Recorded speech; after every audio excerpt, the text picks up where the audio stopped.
Portfolios हैं वो कौन से सेक्टर की तरह टिल्टेड हैं? आपने डोमेस्टिक ओरिएंटेड की बात की, उसमें कंज्यूमर या फाइनेंशियल या कैसे हैं? नहीं, फाइनेंशियल्स तो हैं, मतलब that is a see, even if you see the total mix of the profit जो प्रॉफिट पूल है, जो 10 लाख करोड़ का इंडियन इक्विटीज़ का प्रॉफिट है, वो भी आप देखें तो लार्जेस्ट इज फाइनेंशियल सेक्टर। मतलब आपको बैंकिंग इटसेल्फ इज 27-28%, फिर वैसे इंडेक्स का उसका वेट भी है, फिर उसके बाद आपका दूसरे जो other components of financial sector वो हैं, इंश्योरेंस है, ब्रोकिंग है, एसेट मैनेजमेंट है, वो सब हैं। तो ऐसे मिला के 1/3 definitely is about finance sector. Then comes the IT। See एक इंडियन मार्केट का बहुत बड़ा, बहुत अलग है दूसरे कंट्री से। इंडिया का जो IT जो है, जो 1% होता था 2000 में, अभी है 24%, 24% और टोटल प्रॉफिट। जैसे आपको 10 लाख करोड़ आया तो 2.5 लाख करोड़ यहाँ से आता है। अच्छा, इंडेक्स में लोकेशन 14% है। तो होता क्या है, जैसे अभी क्या हो रहा है, अभी बैंक्स आर इन फेवर, तो इंडेक्स क्या कर रही है, बैंक्स को चला रही है। करेक्ट। तो जब बैंक्स चल रहे हैं तो उसको पैसा तो कहीं से आने का है ना। तो कौन सा सेक्टर है जहाँ से पैसे आ रहे हैं? IT से आ रहा है। तो bank is up, IT is down. IT में एक और बात आ रही है अभी कि ग्लोबल ग्रोथ का इम्पैक्टेड होगा। हाँ, वही ग्लोबल आप अपन पहली बात की ना, IT is 99% revenue coming from outside. बिल्कुल। They are not, banks are completely home dependent. तो वही ना, तो but at some point of time ये अपॉर्चुनिटी होगा ना, क्योंकि दुनिया हमेशा ऐसा कर देगी, दुनिया थोड़ी ये रहेगा। तो क्या, एक तो है सी, अभी भी IT में कोई अर्निंग्स का प्रॉब्लम नहीं है, सिर्फ विजिबिलिटी और ग्रोथ। अर्निंग स्लो डाउन का भी एक चैलेंज है कि रिसेशन आएगा, ये होगा वो होगा, क्लियरली स्लो डाउन होगा। बट उसके कारण से, उसके चलते क्या हो रहा है, आपको 12 महीने पहले आप ऑप्टिमिस्टिक थे तो 30-35 का पी था, 80 का पी था।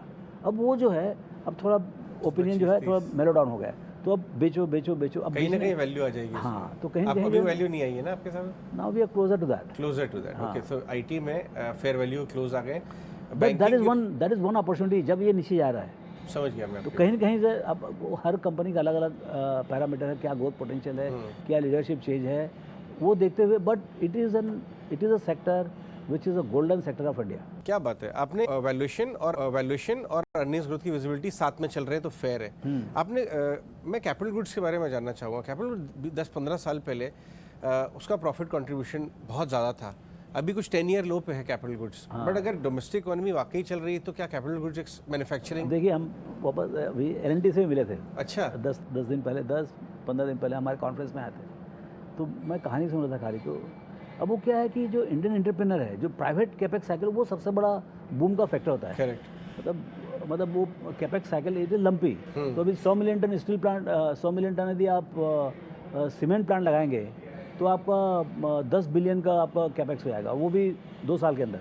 तो ये जो स्टील का है, यदि मान लो 50-100 मिलियन टन स्टील का नया कैपेसिटी अनाउंस हो जाए और लोगों ने लगाना चालू कर दिया, तो अब सवाल क्या है कि एंटरप्रेन्योर क्या बोल रहा है कि भाई मेरे को डिमांड दिखाओ, तब मैं इन्वेस्ट करूँगा। क्योंकि मैं 2008 में एक एक्सपीरियंस क्या हुआ है, 2008 में जिन्होंने बड़ा कैपेसिटी किया वो सब बहुत तकलीफ में है।